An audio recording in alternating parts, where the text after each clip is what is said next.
কিছু শাশুড়িগুলো আছে বৌমার থেকে মেয়ে জামাইকে পাত্তা দেয় বেশি, মেয়ে জামাই ছাড়া কিছু চেনেই না, এবং কি মেয়ের শ্বশুরবাড়ির লোকগুলোকেও চেনে না, শুধু মেয়ে আর জামাই। তাদের বাড়ির ছেলেটা খুব ভালো আর ছেলের পরিবারের লোকগুলো খুব খারাপ।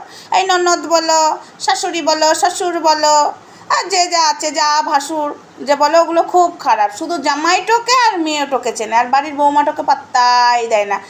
এদিকে আশা করে যে বৌমার কাছ থেকে পাত্তা নিব। কী করে পাত্তাটা পাবে? তোমার মেয়েকে তুমি শিক্ষা দাও, তোর শ্বশুরবাড়ির কাউকে পাত্তা দিবি না, তোর শ্বশুরবাড়ির কাউকে পুজবি না, আর এদিকে তুমি বৌমার কাছে আশা করো যে বৌমা তোমাকে পাত্তা দেবে। কি দিনকাল এলো ভাই! এই জামাই আর এই বাড়ির বৌমার হয়েছে বলির পাটা। জামাইকে শুধু সম্মান দেয়, জামাইয়ের পরিবারের লোককে সম্মান দেয় না। আর এই যে বৌমাকে তো পোছেই না শাশুড়িগুলো। ঠিক আছে বন্ধুরা, শুধু মেয়ে আর জামাইকে চিনে। এটা করলে হবে?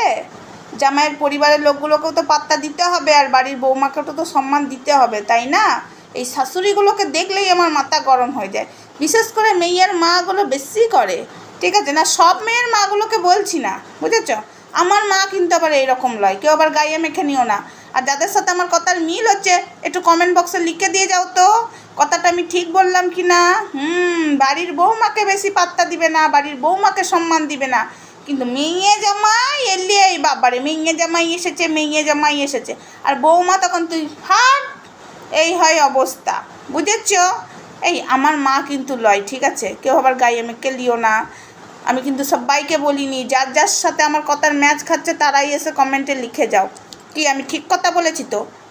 বৌমাকে পাত্তা দেয় না, কিন্তু মেয়ে জামাইকে হেভি পাত্তা দেয়, কিন্তু জামাইয়ের পরিবারকে আবার পাত্তা দেয় না। মেয়েকে শেখায় শ্বশুরবাড়ির লোককে দেখবি না, আবার সে আশা করে বৌমার কাছ থেকে বৌমা যাতে দেখে। যত সব!